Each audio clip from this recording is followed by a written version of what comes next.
चाहिँ हिर्काइदिएछ त्यो सानो कुकुरलाई। त्यहाँदेखिबाट यो कुकुर चाहिँ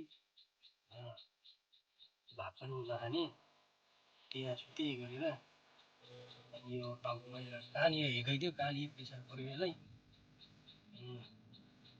त्यसपछि गऱ्यो 3 दिन 4 दिन भयो, त्यो पनि नखायो, नखाइ आज मैले खाँदै खाएन भनेर अलिकति हल्का मुख बाहिरेर मैले चाहिँ मुख त्यहाँ पानी र खाना पनि अलिकति खाँदै अनि बाँचेन।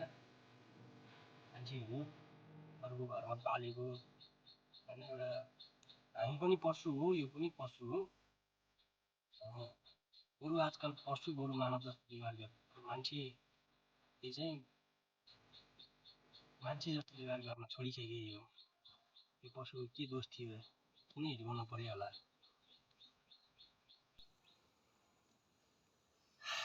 केही छैन, यस्तै हो।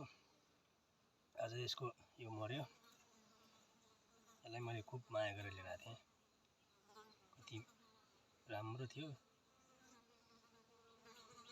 आज मर्यो। यो पशु भयो नि,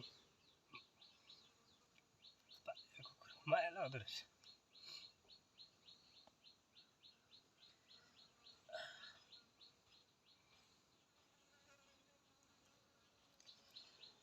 जहाँ गए पनि खुसी भएर बाँच।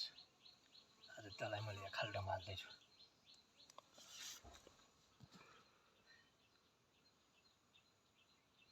खाल्डो खनेछु, मैले त्यसलाई केही गरे भए मलाई माफी दे।